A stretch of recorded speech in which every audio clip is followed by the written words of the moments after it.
no Evangelho de João, no capítulo 14. João, no capítulo de número 14. Aleluia. Enquanto você abre a sua Bíblia, enquanto você localiza o Evangelho de João, que é o quarto Evangelho, Mateus, Marcos, Lucas e João, é o quarto livro do Novo Testamento. A gente costuma falar de medo como se fosse algo só de criança. Quando nós éramos crianças, nós costumávamos ter medo. Medo de dormir sozinho, medo de entrar nos lugares sozinho. Medos que hoje para nós como adultos parece que são bobos, né? Mas naquela época dava muito medo. E nós crescemos e como adultos eu acho que as crianças pensam que nós não temos medo. Eu acho que as crianças, eu pelo menos pensava, meu pai não tem medo de nada, meu pai é corajoso, meu pai ele faz qualquer coisa. E na verdade todos nós sofremos com os nossos medos. E muitas vezes nós não sabemos como lidar com os nossos medos. Nós vamos ler João capítulo 14, nós estamos em João 14, nós estamos a uma noite antes da crucificação de Jesus. No capítulo 13 de João, Jesus compartilhou ou ceou com seus discípulos, compartilhou uma refeição de Páscoa com seus discípulos. E naquele dia Jesus transformou aquela refeição de Páscoa na Santa Ceia do Senhor, que nós comemoramos hoje para lembrar a morte dele até que ele venha. Durante a ceia, ele estabeleceu um lindo exemplo aos seus discípulos, lavando-os os pés, lavando aos pés dos seus discípulos. Os discípulos, ao ouvirem Jesus predizer que ele seria traído, ao ouvirem Jesus dizer que Pedro negaria, ao ouvirem Jesus dizer que eles iriam embora e que o abandonariam, eles ficaram aterrorizados. Eu acho que a pior coisa que tem para um crente, ou para alguém, ou para um pai, ou para uma mãe, ou para um filho, talvez para o filho, é o pai chegar e dizer assim: você ainda vai me abandonar, mas um dia você vai voltar. Talvez o filho fique pensando assim, baseado no que meu pai está falando isso? Eu fico imaginando os discípulos pensando de Jesus, baseado no que Jesus está dizendo isso, que nós vamos abandoná-lo, baseado no que Jesus está falando, que nós vamos negá-lo, que nós vamos traí-lo. Quem é o traidor? E isso trouxe medo a eles. E quando Jesus viu que eles estavam amedrontados, quando Jesus viu medo nos seus rostos, ele começa a falar o capítulo 14. Quando Jesus vê que eles estão aterrorizados pelo medo, Jesus começa a falar o que o capítulo 14 de João nos registra. Nesse capítulo eu quero falar sobre algumas coisas que nós precisamos fazer para dissipar o nosso medo, para afastar o medo que nos rodeia muitas vezes. Jesus começa fazendo uma promessa. Nós vamos ler alguns versículos do capítulo 14, só para termos uma noção, e depois nós podemos continuar citando, mas os primeiros versículos do capítulo 14 diz: não se turbe o vosso coração, credes em Deus, crede também em mim. Na casa do meu pai há muitas moradas, se não fosse assim, eu vos teria dito, vou preparar-vos lugar. E se eu for e vos preparar lugar, virei outra vez, e vos levarei para mim mesmo, para que onde eu estiver, estejais vós também. Esses são os primeiros versículos, 3 versículos do capítulo 14, e são versículos poderosos que nos ensinam, mas diante de qualquer medo que eu e você possa ou que nós possamos enfrentar, nós precisamos lembrar em primeiro lugar da promessa de Jesus. Jesus fez uma promessa. Jesus nos prometeu que muitas coisas, mas essa talvez seja uma das maiores promessas que Jesus fez na sua palavra. Porque a vida é realmente uma série de problemas, uma série de testes, uma série de provações, e algumas das coisas que nós passamos podem parecer terríveis e nos amedrontar. Algumas vezes você para pensar sobre você mesmo e você fala: para onde eu vou daqui? Ou o que é que eu tenho que fazer daqui por diante? O que é que eu faço daqui por diante? São momentos que podem parecer inacabáveis ou infindáveis. Jó, no capítulo 5 e no versículo 7, ele diz assim: mas o homem nasce para a tribulação, tal como as faíscas se levantam para voar. Jó talvez estivesse se referindo a uma lareira, em que as faíscas se levantam para voar, e depois elas desaparecem. Talvez ele estivesse se referindo a uma fogueira. Quantos de nós aqui não vimos fogueira já, onde as faíscas flutuam e somem no ar? Quando vem um problema terrível, nós precisamos nos lembrar do que Jesus disse aos seus discípulos no primeiro versículo: não se turbe o vosso coração, credes em Deus, crede também em mim. Veja que este é o primeiro passo para que nós possamos dissipar o medo que é em nós. Irmãos, se tem uma coisa que não falha, são as promessas de Deus. Em Números, o profeta Balaão diz que Deus não é homem para que minta, e nem filho do homem para que se arrependa. Em Isaías 49, Isaías faz uma pergunta sobre Deus. Ele diz assim: poderia uma mãe que amamenta esquecer-se do seu filho, do filho do seu ventre? Ele está fazendo aqui tente fazer aqui uma imagem na sua mente de uma mãe amamentando. Ela pode esquecer aquele bebê? E ele diz assim: mas ainda que a mãe se esquecesse dele, e ele vem com uma promessa de Deus: eu todavia não me esquecerei de ti, diz o Senhor. O seu nome está gravado nas palmas da minha mão. Deus tem o seu nome gravado nas palmas da mão dele. Todas as vezes que ele olha do céu para a terra, ele vê e lembra de você como um filho que ele amamenta. Porque Deus não nos abandona, as promessas dele são fiéis para nós. Não importa o quanto assustados ou o quanto seja o medo que estamos passando, a nossa fé em Deus, a nossa fé em Jesus acalmará os nossos corações. No Salmo 125:1 nos diz: os que confiam no Senhor serão como o monte de Sião, que não se abala, mas permanece para sempre. Em seguida, Jesus começa a falar aqui no capítulo 14. Ele fala para eles não terem medo, para não perturbarem-se dentro de si, para não se turbar os seus corações. E Jesus fala: na casa do meu Pai há muitas moradas.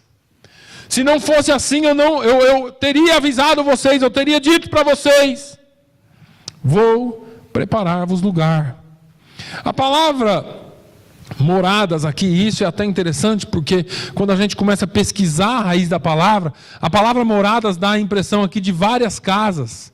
Mas essa palavra aqui traduzida é uma palavra que temos, a palavra mone, que temos a ideia de um grande salão. E essa palavra refere-se a uma casa com muitos quartos ou uma mansão celestial. E Jesus estava fazendo essa analogia porque nos dias de Jesus, ou em algumas culturas até hoje, quando o filho se casava, o pai fazia um outro cômodo na casa, acrescentava um quarto a mais. Depois o outro filho se casava, acrescentava um quarto a mais, e a casa ia ficando uma grande casa redonda, com um pátio no meio, onde todos viviam em família. E a ideia que Jesus passa para nós, quando ele fala, na casa do meu pai há muitas moradas, ele está dizendo, olha, na casa do meu pai há muitos quartos, e nós vamos viver todos em uma grande família. Jesus está avisando que toda a família, que a mansão completa, onde todos os quartos estão ligados à casa do Pai, está sendo preparada para mim e para você. Jesus está falando para nós não temermos, porque nossos medos podem ser acalmados quando nos lembramos que Jesus está preparando um lugar para nós. Jesus não nos abandonou, ele disse, não vos deixarei órfãos. Jesus, ele sempre cuida de nós. Para a maior tranquilidade dos discípulos, Jesus disse, e quando eu for e vos preparar lugar, virei outra vez, e vos levarei para mim mesmo, para que onde eu estiver, estejais vós também. Versículo 3. Essa frase, virei outra vez, refere-se claramente à segunda vinda de Cristo. Eu sempre digo aqui, irmãos, Jesus vai voltar. E essa é a maior esperança do crente. Jesus vai voltar para a sua igreja. E aí, os que estiverem preparados, aqueles que estiverem com a vida em ordem, estarão preparados para morar com Ele. Então Jesus diz aos discípulos que eles sabem onde Ele está indo. Nos versículos seguintes Jesus disse, olha, vocês sabem onde eu estou indo.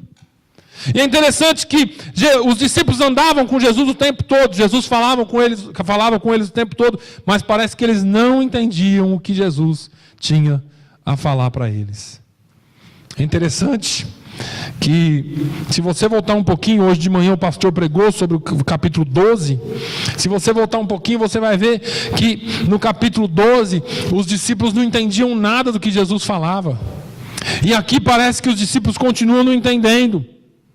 Veja que Tomé diz ao Senhor, Senhor, no versículo 5 do capítulo 14, Senhor, nós não sabemos para onde vais, como podemos saber o caminho?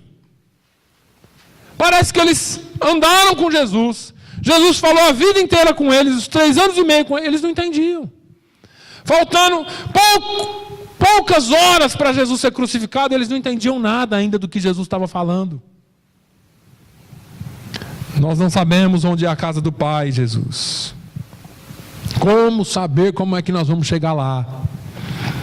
Jesus respondeu no versículo 6, eu sou o caminho, a verdade e a vida.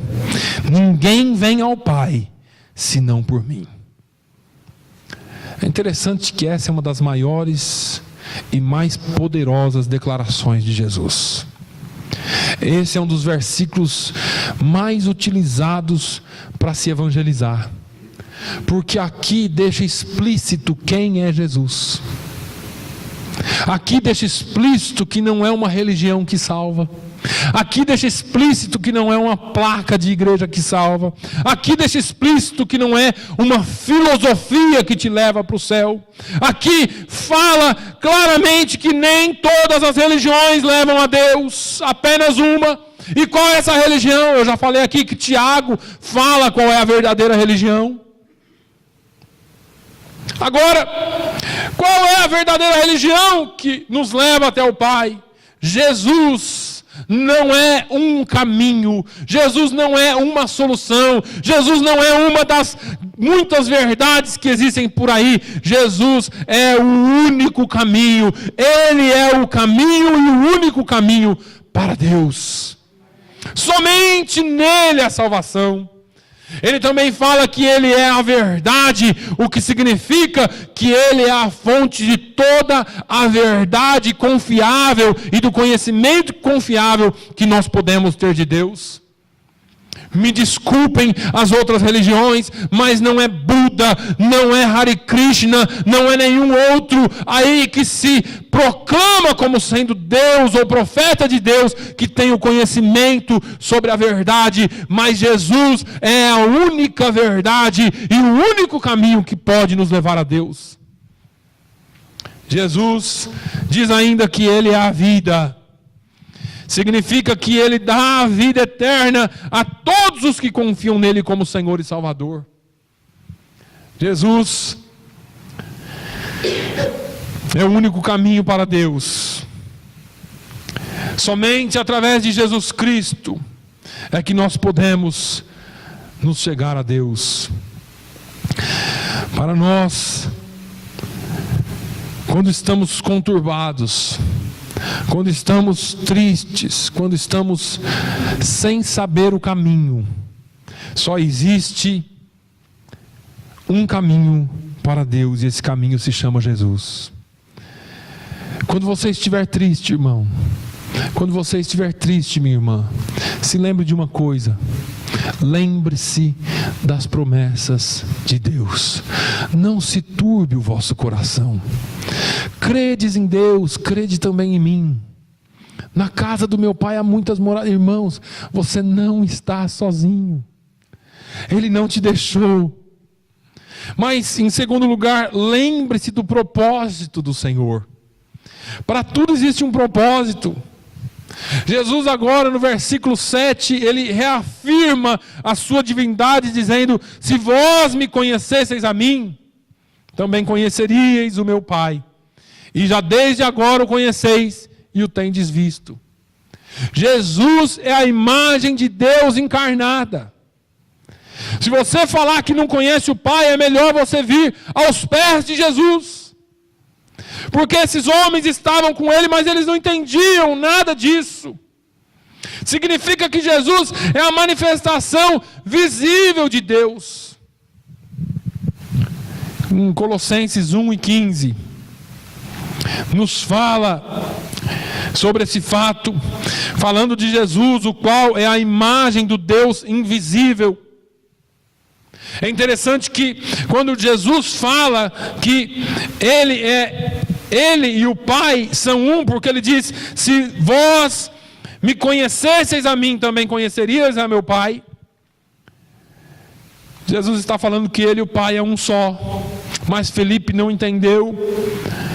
Não entendeu Jesus quando Ele diz que Ele e o Pai são um. Então ele diz: Senhor, mostra-nos o Pai. Se o Senhor nos mostrar o Pai, já basta.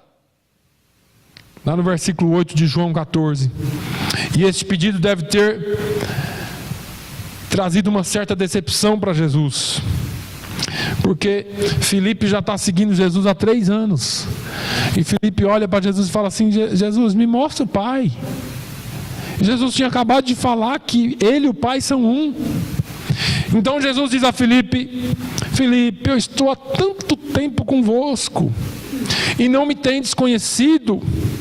Quem me vê a mim, vê o Pai. E como dizes tu, mostra-nos o Pai? Versículo 9. Deixa eu te perguntar uma coisa. Se você já se perguntou alguma vez como é Deus, sabe aqueles pensamentos de como que será que é Deus? Olhe para Jesus. No meio dos nossos maiores problemas, no meio das nossas maiores tempestades, eu concordo que às vezes nós queremos segurança palpável. Nós queremos ter alguma coisa palpável em que nós vamos nos apegar. Talvez eu consiga, ou eu tente explicar melhor para os irmãos. No meio de uma doença, talvez seria melhor se você tivesse a promessa da cura pelo médico. O médico fala assim: olha, acabou de chegar um remédio, acabaram de inventar um remédio aqui, e recebemos a injeção aqui que vai sarar. Acabou o seu problema, você vai tomar essa injeção aqui amanhã, hoje mesmo, e acabou o problema. Seria muito melhor, não seria? Mas tem hora que Jesus quer que nós confiemos nele. Tem hora que Jesus quer que nós simplesmente queremos ou confiemos nele. Muitas vezes nós pedimos a Deus para fazer alguma coisa, e a nossa oração, ela chega a um nível que vai nos tranquilizar se Deus fizer aquilo. Jesus, só dá um sinal. Ô Jesus, só toca, cura, faz isso, faz aquilo. Deixa eu te explicar uma coisa. Jesus, o Deus, ele não tem o compromisso de se explicar para nós, até porque eu e você não podemos entendê-lo. Deus é tão grande que nós não temos condições de entendê-lo. Mas Deus, ele tem um compromisso comigo e com você de nos sustentar. Talvez você não entenda tudo, mas diante da sua dificuldade, diante do seu problema, Deus tem um compromisso, e o compromisso dele é verdade e não falha, de te sustentar. Ainda que você caminhe por lugares que você não conhece, o Senhor tem um compromisso e a promessa que Ele vai te sustentar. Glória a Deus. É interessante porque o salmista fala que ainda que eu ande pelo vale da sombra da morte. Você já pensou no que seria isso? O mesmo salmista foi citado aqui 2 vezes hoje. 1000 cairão ao teu lado, 10.000 à tua direita, e tu não serás. Você já pensou o que é isso? Tu não serás atingido.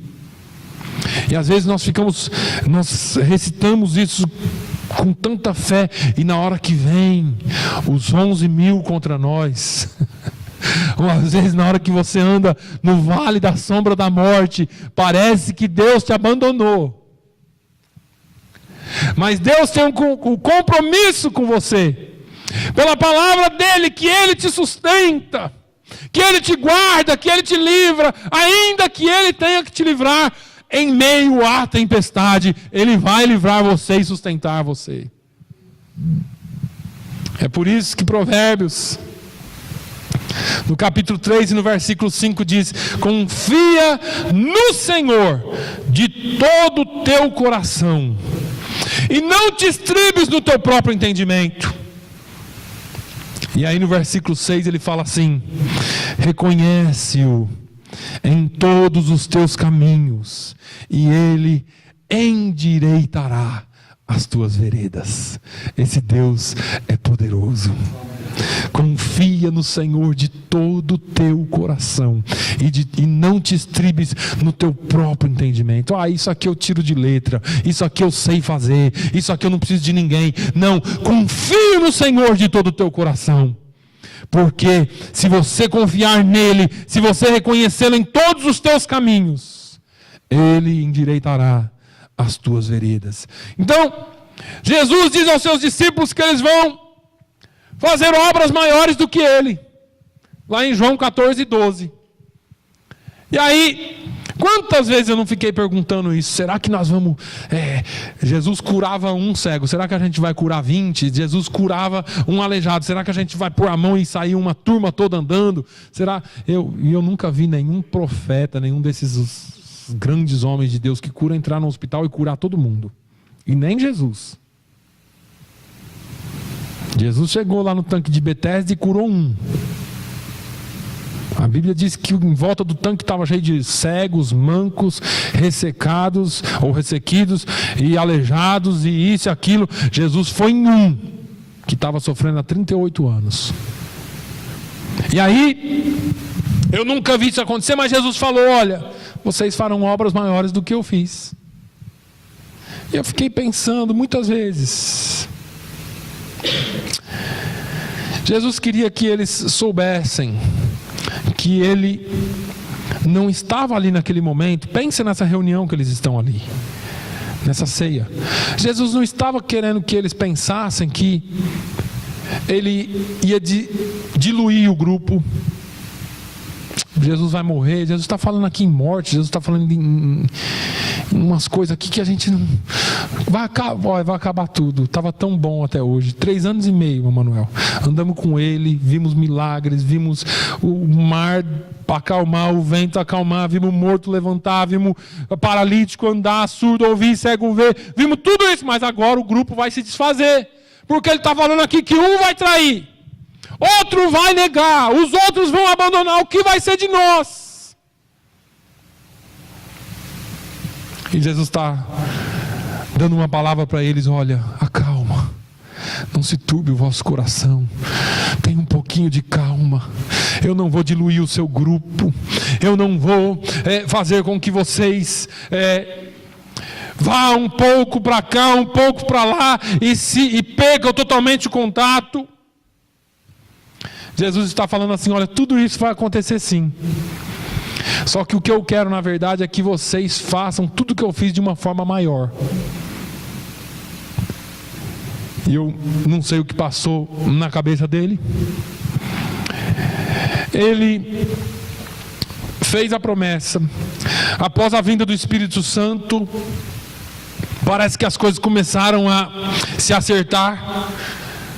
Por exemplo, eu nunca vi Jesus pregando para uma multidão e mais de 3.000 ou 5.000 sendo salvos. Pedro fez. Pedro, no primeiro sermão dele, pense numa bênção. Era isso que Jesus estava falando.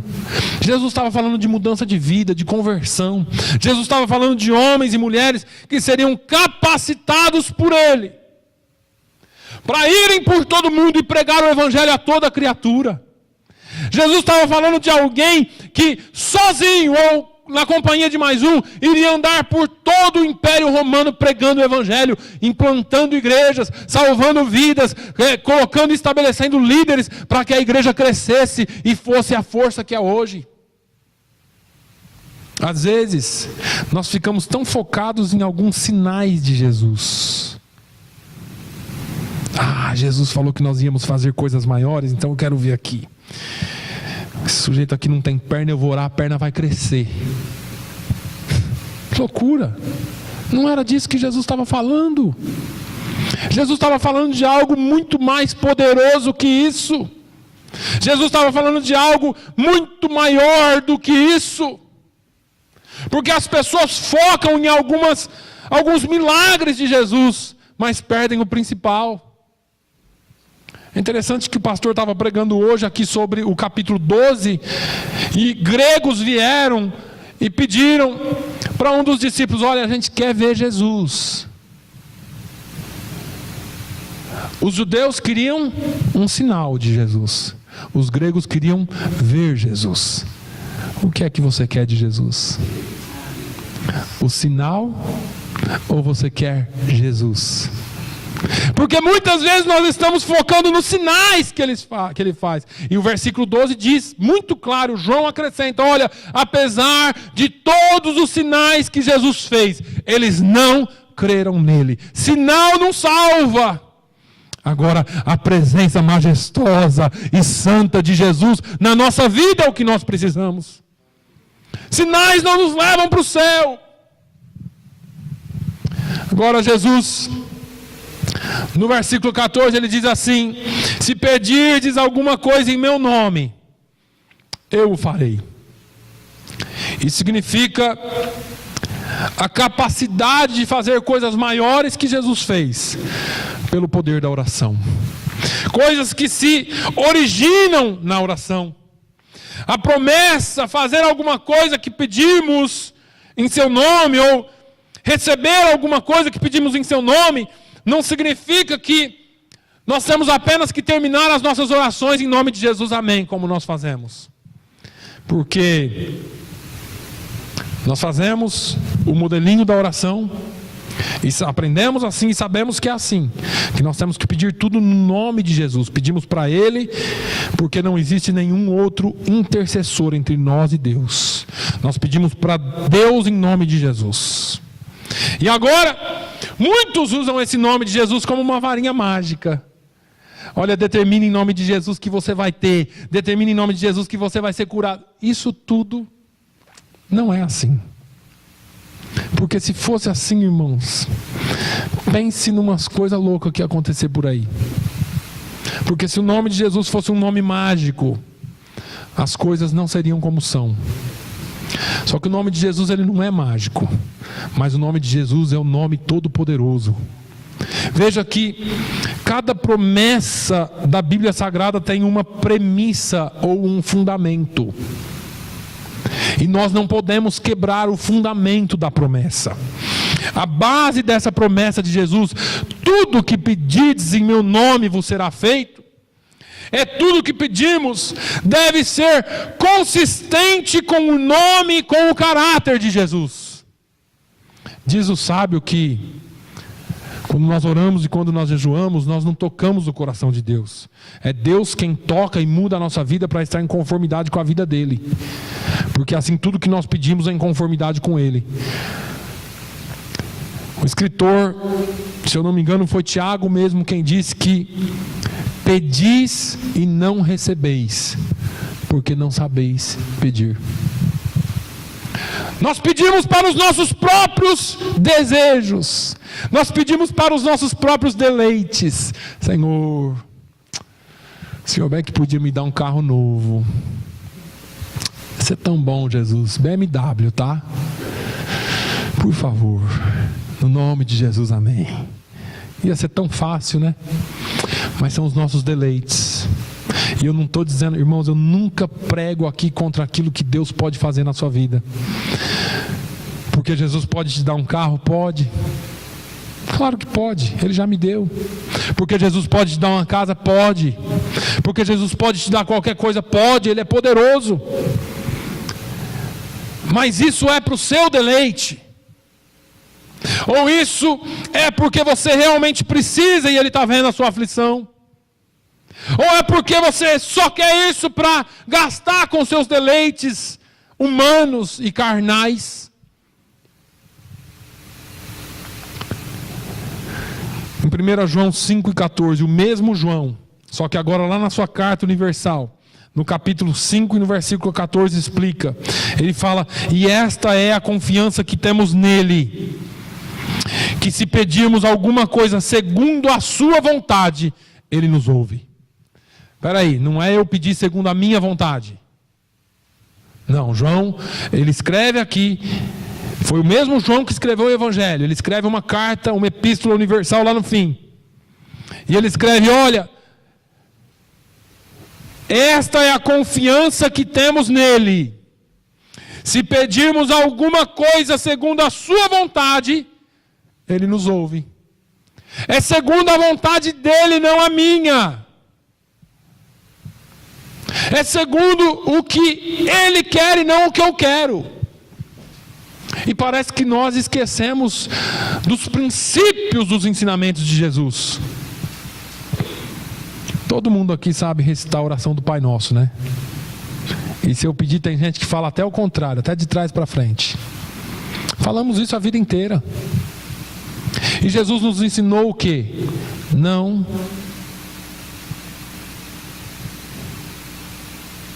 seja feita a sua vontade, assim na terra como no céu, não é? A vontade de quem? De Deus. E a gente recita isso tão automático, né? Seja feita a sua vontade assim na terra como no céu. A vontade, mas a gente quer a nossa. A gente só fala isso da boca para fora, mas a gente quer a nossa vontade. E Jesus no jardim, pronto para ser crucificado, sabendo que ia ser traído, crucificado, falou o quê? Senhor, se possível, passa de mim esse cálice, mas faz a minha vontade hoje, Pai. Só uma vez. Foi isso que ele falou? Mas não seja feita a minha vontade, mas a tua. Irmãos, isso dói na alma quando a gente vê o quão egoísta nós somos. Isso, se você ainda não entendeu, é porque você precisa ir um pouquinho além. Nós já oramos aqui: Senhor, leva-me além. Precisamos ir um pouquinho além em entendimento. Como os discípulos, andamos com Jesus, mas não entendemos muito bem o que Ele fala. Jesus está falando: olha, não seja feita a minha vontade, mas a sua, Pai. Nós precisamos entender princípios, irmãos, porque princípio bíblico, você pode estar aqui, pode estar em qualquer outra igreja, mas se você tiver princípios de ensinamento bíblico de Jesus, é tudo a mesma coisa, porque é Bíblia. Entenda uma coisa, é segundo a vontade dele que ele nos ouve, não é segundo a minha vontade. E se tem uma coisa segura na Bíblia é isso. Esta é a confiança que nós podemos ter nele. Se eu pedir alguma coisa segundo a vontade dele, ele faz. Posso fazer uma pergunta particular para você aqui? Quantas vezes você ora para Jesus salvar almas aqui nessa igreja? Você acha que Deus tem interesse em salvar almas aqui em Fall River? Não tenha isso como uma pressão, eu só estou fazendo uma pergunta. Você acha que Deus tem interesse em salvar almas aqui? Tem. Porque a Bíblia diz que Ele não quer que nenhum se perca, mas que todos se salvem. Jesus quer salvar. Você acha que Jesus tem interesse em salvar a sua família? A sua casa, te libertar daquilo que você precisa ser liberto, fazer uma obra na sua vida mais completa? Você acha que Ele quer? Quer! Quantas vezes você ora por isso? Segundo a vontade dele, ele nos ouve. Mas nós não temos tempo para orar por salvação de almas. Nós temos tempo para orar por emprego, por isso, por aquilo. Jesus me ajuda, Jesus me dê força, Jesus me dá. Eu quero. E nós esquecemos que é segundo a vontade dele que ele nos ouve. E às vezes eu me pego nas minhas orações. Eu falo, Jesus, me perdoa, que eu preciso aprender um pouquinho mais de ti. Quantas vezes você pediu sabedoria? Quantas vezes você pediu entendimento na palavra? Quantas vezes você pediu para Ele abrir o seu coração antes de você chegar aqui? Jesus, eu estou indo para a igreja, mas eu não estou indo para uma missa não, só. Eu estou indo para um culto de louvor e adoração a Ti. E eu quero ouvir a Tua palavra. E eu quero ouvir a Tua voz. Eu quero ouvir o que o Senhor tem para mim. Você acha que Jesus quer falar com você? Claro que Ele quer. É segundo a vontade dEle. E por que você não pede? Jesus, usa a minha vida para falar do Teu Evangelho para alguém. Ah, pastor, eu tenho uma vergonha. Mas você nunca pediu para Ele. Porque Deus vai te dar oportunidades e sem você nem perceber, vai fluir. Porque Jesus disse que a boca fala do que há em abundância no coração. Do que o coração está cheio. Do que é que nós temos enchido o nosso coração. Do que é que o nosso coração tem sido cheio. Deixa eu correr porque... Mas nós temos que lembrar de um outro fato, se nós quisermos que o nosso medo seja dissipado. E esse aqui é o melhor, irmãos. Nós temos que lembrar do Espírito Santo de Deus. É o Paráclito. Essa palavra em grego chega a ser quase que um palavrão, né? Mas é o Espírito Santo de Deus. Jesus diz que se nós realmente o amamos, nós guardamos os seus mandamentos. No versículo 15. Agora, para que nós obedeçamos a Ele, Jesus disse assim: e eu rogarei ao Pai, e Ele vos dará outro Consolador, para que fique convosco para sempre, o Espírito de verdade que o mundo não pode receber, porque não o vê nem o conhece, mas vós o conheceis, porque habita convosco e estará em vós. Essa palavra Paráclitos, Consolador, Espírito Santo, significa chamado para o nosso lado para nos ajudar. O Espírito Santo é o nosso Consolador. Ele é aquele que Jesus mandou para o nosso lado para nos ajudar. Significa que Ele está sempre presente em todos os tempos, em todos os momentos, em todas as nossas dificuldades e necessidades, porque Ele está em todos os verdadeiros crentes, segundo Romanos 8 e 9. Todos nós pensamos que seria bom se Jesus estivesse conosco aqui visivelmente. Já pensou? Você recebe uma notícia dizendo que algo terrível está acontecendo ou está para acontecer, e você vai ali no escritório, bate na porta, dá licença, Jesus, e Jesus está lá. Você fala: eu estou precisando muito da sua ajuda. Vamos lá. Vamos lá, onde que é? É no hospital. Então vamos lá. Jesus levanta, deixa eu só pegar aqui meus documentos, como eu faço aqui às vezes, e Jesus sai e vamos lá no hospital. Jesus comigo do meu lado. Mas não é assim. Não é assim, mas é melhor. Por que é melhor, pastor? Porque se Jesus estivesse em corpo, ele estaria preso ao corpo. E ele jamais poderia estar em todos os lugares ao mesmo tempo. Quando estamos presos nesse corpo, estamos num lugar só. É a lei da física. Jesus subiu e ele falou: olha, eis que vos envio o Consolador.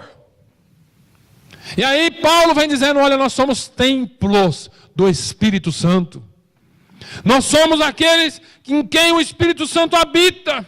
Agora, na pessoa do Espírito Santo, Jesus está em toda parte, em todo lugar ao mesmo tempo.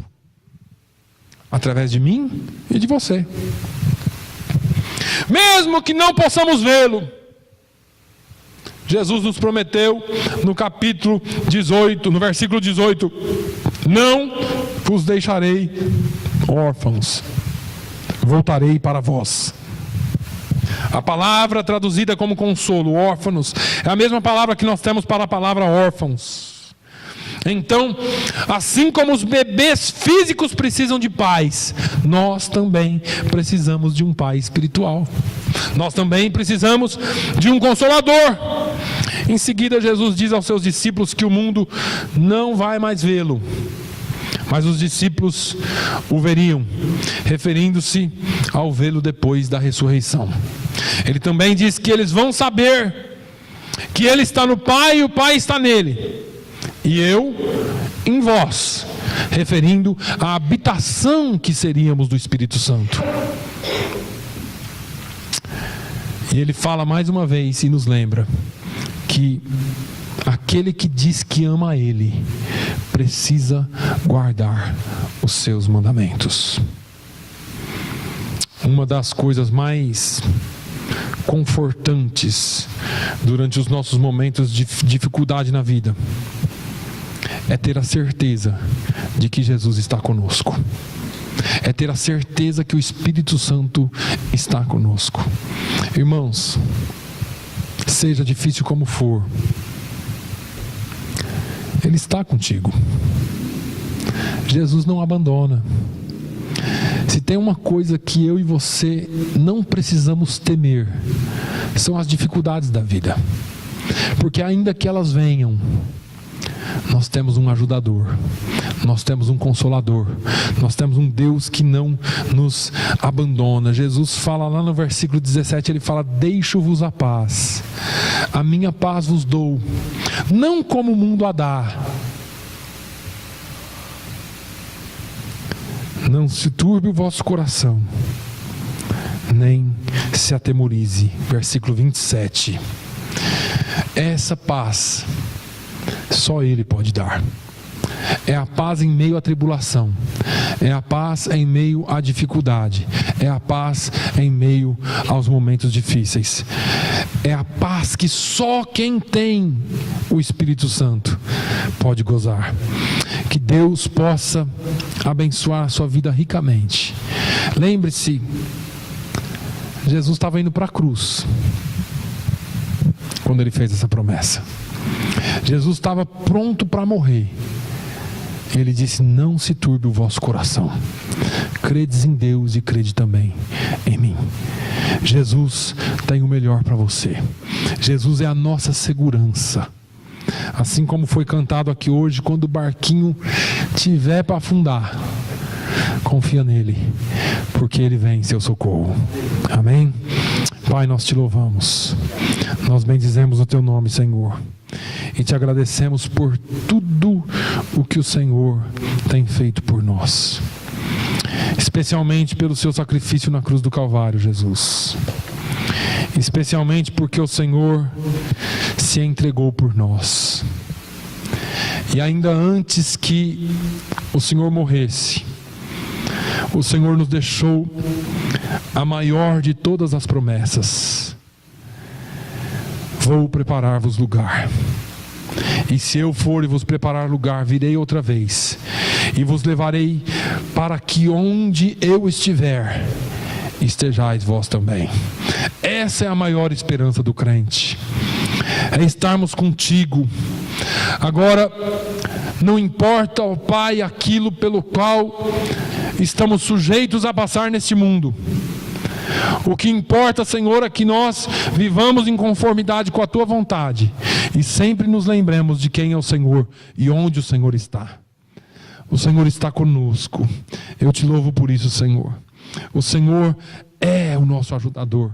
Pai, ensina-nos a orar em conformidade com a Tua palavra. Ensina-nos a pedir em conformidade com a Tua palavra. Oh meu Deus, para que os nossos corações estejam voltados mais para as coisas que vêm de Ti do que as que vêm do mundo. Pai, dê-nos uma semana abençoada. Que essa semana seja uma semana de bênção para cada um dos Teus filhos, de acordo com a Tua palavra. Senhor, que nós possamos ser agentes de salvação nesse lugar. Semeia no coração de cada filho Teu, Senhor, o desejo de propagar a Tua palavra. E dê oportunidades para que nós venhamos a falar da Tua palavra e do Teu amor. Nos leve em paz para os nossos lares e nos dê uma semana de bênçãos no nome de Jesus. Que o amor de Deus, a graça do nosso Senhor e Salvador Jesus Cristo, a comunhão e as consolações do Espírito Santo seja sobre todo o povo de Deus, hoje e sempre. Todos digam amém. Não se esqueçam, sexta-feira,